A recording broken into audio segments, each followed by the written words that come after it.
Hello বন্ধুরা, দীর্ঘদিন পরেই মহারাজ মহারানীর খুনসুটি আর কমেন্ট বক্স জুড়ে ভালোবাসার ছড়াছড়ি। কেন বলছি? অবশ্যই তার কারণ আছে। এর আগের ভিডিওতে তোমাদেরকে জানিয়েছিলাম অভিনেত্রী সোনামণি সাহার আসন্ন নতুন সিরিয়াল শুভ বিবাহের জন্য সোনামণি সাহাকে কংগ্রাচুলেশনস জানিয়েছেন আমাদের মহারাজ অভিনেতা প্রতীক সেন। আর সেখানে কি লিখেছেন, কিভাবে লিখেছেন তোমাদেরকে বলেছি। আর এইবার প্রতীকের সেই কমেন্টের উত্তরে সোনামণি সাহা কী বললেন সেটা নিয়েই আছে দারুণ মজার টুইস্ট।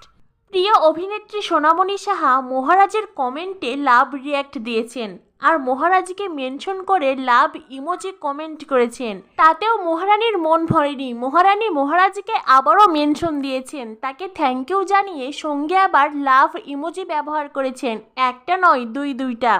আর সাথে জাপানিদের জনপ্রিয় খাবার ব্রোকলিরও ইমোজি দিয়েছেন। আর তারপরেও মহারানী থামেননি। মহারানী মহারাজকে আবারও মেনশন করেছেন আর তাকে লিখেছেন, শুধু জাপানি নই, আমি ইন্দো জাপানিও।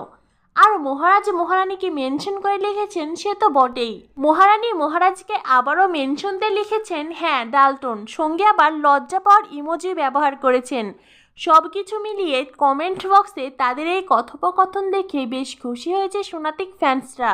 এছাড়াও মোহর ও এক্কাদোক্কা সিরিয়ালের পরিচালক পার্থ দে অভিনেত্রী সোনামণি সাহার আসন্ন নতুন ধারাবাহিকের জন্য তাকে কংগ্রাচুলেশনস জানিয়েছে।